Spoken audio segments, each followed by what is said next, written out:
மத்திய அரசு ஊழியர்களுக்கும் ஓய்வூதியதாரர்களுக்கும் பெரும் பயனளிக்கும் வகையில் அகவிலைப்படியில் 4% உயர்விற்கு மத்திய அரசு ஒப்புதல் அளித்துள்ளதாக தகவல் வெளியாகியுள்ளது.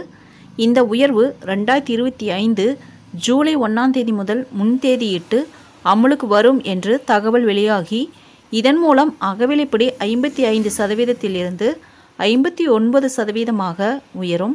2024ஆம் ஆண்டில் 5.2% பதிவான பணவீக்கத்தின் தாக்கத்தை குறைக்க அனைத்திந்திய நுகர்வோர் விலை குறியீட்டின் அடிப்படையில் இந்த திருத்தங்கள் மேற்கொள்ளப்படுகின்றன. இதன் மூலம் 1 கோடிக்கும் அதிகமான ஊழியர்களும் ஓய்வூதியதாரர்களும் உடனடி நிவாரணம் பெறுகின்றனர்.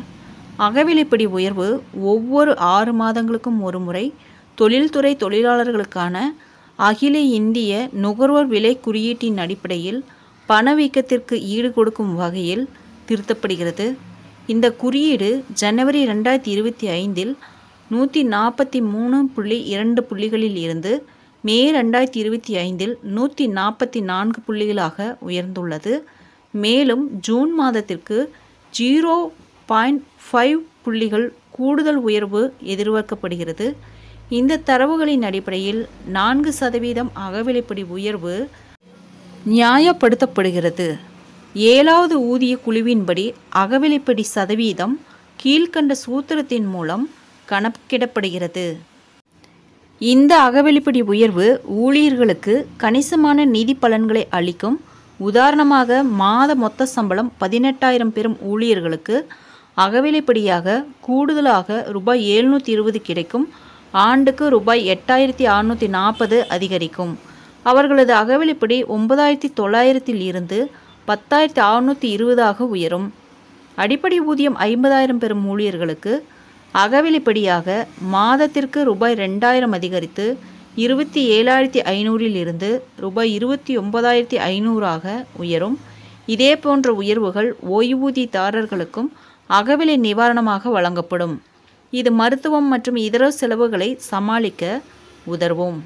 இந்த அகவிலைப்படி உயர்வால் ஆண்டுக்கு சுமார் ரூபாய் 12,000 கோடி செலவாகும் என மதிப்பிடப்பட்டுள்ளது. இது நுகர்வோரின் செலவிடும் சக்தியை மேலும் அதிகரிக்கும். இதன் மூலம் பொருளாதார நடவடிக்கைகளும் மேம்படும். அரசு ஊழியர்கள் மற்றும் ஓய்வூதியதாரர்களின் கைகளில் அதிக பணம் புழங்குவதால் சந்தையில் தேவை அதிகரித்து நாட்டின் பொருளாதார வளர்ச்சிக்கு வித்திடும் என எதிர்பார்க்கப்படுகிறது. 59% அகவிலைப்படி விகிதம் 2025 ஜூலை 1 முதல் அமலுக்கு வந்தாலும், இது 2025 ஆகஸ்ட் மாத சம்பளம் மற்றும் ஓய்வூதியத்துடன் சேர்த்து வழங்கப்படும். ஜூலை மாதத்திற்கான நிலுவைத் தொகையும் வழங்கப்படும். பண்டிகை காலத்தில் மக்களுக்கு நிவாரணம் அளிக்கும் வகையில் இந்த உயர்வு 2025 செப்டம்பர் முதல் அக்டோபர் மாதங்களில் அறிவிக்கப்பட வாய்ப்புள்ளது.